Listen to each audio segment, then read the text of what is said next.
നമസ്കാരം. സമയം മലയാളത്തിലേക്ക് എല്ലാ കായിക പ്രേമികൾക്കും സ്വാഗതം. ഇന്ത്യൻ ക്രിക്കറ്റ് ടീമിൻ്റെ പുതിയ T20 ക്യാപ്റ്റൻ ആരാവുമെന്ന ചർച്ച കഴിഞ്ഞ കുറച്ച് ദിവസങ്ങളായി ക്രിക്കറ്റ് ലോകത്ത് സജീവമായിരിക്കുകയാണ്. സൂര്യകുമാർ യാദവ് മോശം ഫോമിൽ കടന്നു പോകുമ്പോൾ അദ്ദേഹത്തെ മാറ്റി പകരം ശ്രേയസ് അയ്യർ, സഞ്ജു സാംസൺ, ഹാർദിക് പാണ്ഡ്യ എന്നിവരിൽ ഒരാളെ ക്യാപ്റ്റനായി കൊണ്ടുവരും എന്നുള്ളതാണ് ഏറ്റവും ഒടുവിൽ ലഭിക്കുന്ന വിവരം.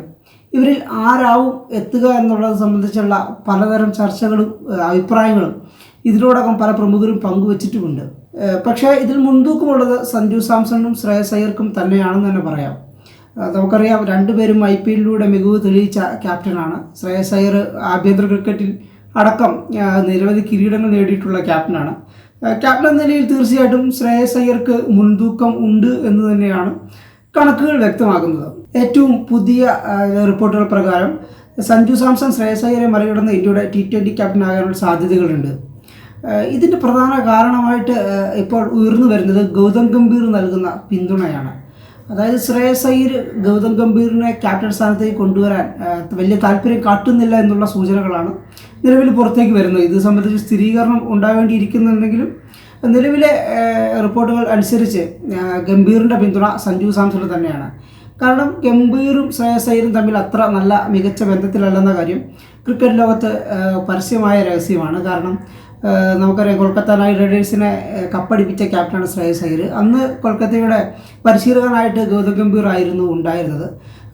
ഈ കപ്പടിപ്പിച്ച ശ്രേയസ് അയ്യരെ തൊട്ടടുത്ത സീസണിൽ കൊൽക്കത്ത നൈറ്റ് റൈഡേഴ്സ് ഒഴിവാക്കുന്നൊരു സാഹചര്യമുണ്ടായി. ഇതിന് പിന്നിൽ ഗംഭീറിൻ്റെ ഇടപെടൽ ഉണ്ടായിരുന്നു എന്നുള്ള ആരോപണം അന്ന് തന്നെ ഉയർന്നതാണ്. കാരണം ഗൗതം ഗംഭീറിൻ്റെ കൃത്യമായ പദ്ധതിക്ക് അനുസരിച്ചല്ല ശ്രേയസ് അയ്യർ അന്ന് പോയിരുന്നത് എന്നുള്ള ഒരു ആരോപണങ്ങൾ ഉയരുകയും ഇത് വലിയ ചർച്ചാ വിഷയമായി വിവാദമായി മാറുകയും ചെയ്തിരുന്നു. ശ്രേയസ് അയ്യർ മികച്ച ക്യാപ്റ്റനാണെങ്കിലും ഗൗതം ഗംഭീറിൻ്റെ ചൊൽപ്പടിക്ക് നിൽക്കുന്നവനല്ല എന്നുള്ള ഒരു ആരോപണങ്ങളൊക്കെ ആ സമയത്ത് ഉയർന്നിരുന്നു.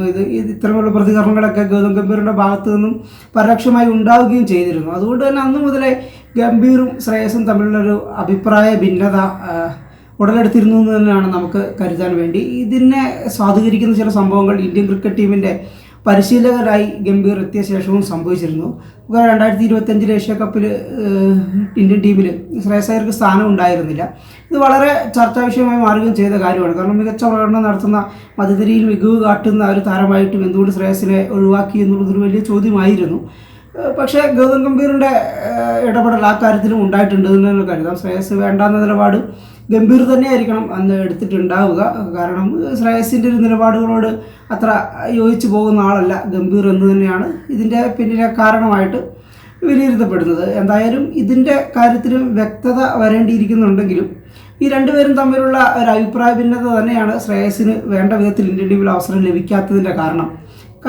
ഇന്ത്യയുടെ ടെസ്റ്റ് ടീമിലടക്കം വലിയ തിരിച്ചടികൾ നേരിടുമ്പോഴും ശ്രേയസ് അയ്യർക്ക് ഒരു സ്ഥിരമായിട്ട് അവസരം ലഭിക്കുന്നില്ല. അപ്പോൾ 3-ാം നമ്പറിലും 4-ാം നമ്പറിലും ഇന്ത്യ പല പരീക്ഷണങ്ങൾ ഇതിനോടകം ടെസ്റ്റ് ടീമിൽ നടത്തിയിട്ടുണ്ട്. പക്ഷേ ശ്രേയസിനെ അപ്പോഴൊന്നും ഒരു പരിഗണിക്കാവുന്ന നിലയിലേക്ക് ഗംഭീർ ഒരു നിലപാടെടുത്തിട്ടില്ല.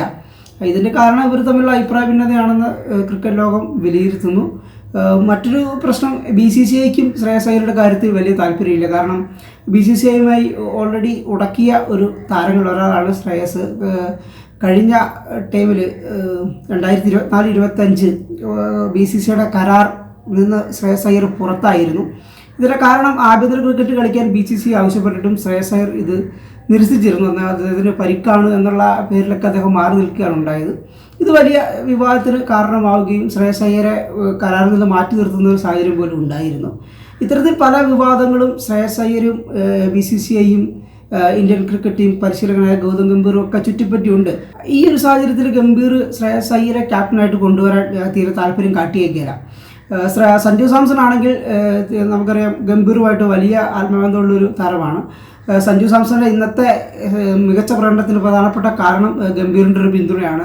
അദ്ദേഹത്തെ ഓപ്പണർ റോളിലേക്ക് കൊണ്ടുവരികയും തുടർച്ചയായി സഞ്ജുവിന് അവസരങ്ങൾ നൽകുകയോ ആത്മവിശ്വാസം നൽകുകയൊക്കെ ചെയ്ത് ഗംഭീർ എന്ന പരിശീലകനാണ്. സഞ്ജുവിനെ വളർത്തിയെന്ന് പറയുന്ന രാഹുൽ ദ്രാവിഡ് പോലും ഇത്തരമൊരു പിന്തുണ സഞ്ജുവിന് നൽകിയിരുന്നില്ല. അതുകൊണ്ട് തന്നെ സഞ്ജു ക്യാപ്റ്റനായി കഴിഞ്ഞാൽ ഗംഭീറിൻ്റെ അനുസരിച്ച് അല്ലെങ്കിൽ അദ്ദേഹത്തിന് ചൊൽപ്പടിക്ക് നിൽക്കുന്നൊരു ക്യാപ്റ്റനായിരിക്കും സഞ്ജു സാംസൺ. ഈ ഒരു വിലയിരുത്തൽ തന്നെയാവും ഗംഭീർ സഞ്ജു സാംസണിന് കൂടുതലായിട്ട് പിന്തുണ നൽകാൻ കാരണം.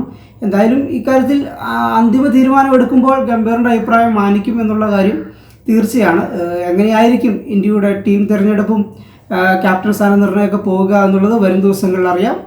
സഞ്ജു ആയിരിക്കുമോ ശ്രേയസ് ആയിരിക്കുമോ അതോ വൻ ടിസ്റ്റോടുകൂടി ഹാർദിക് പാണ്ഡ്യ ഇന്ത്യയുടെ T20 ക്യാപ്റ്റൻ ആകുമോ എന്നുള്ളത് നമുക്ക് കാത്തിരുന്ന് കണ്ടറിയാം.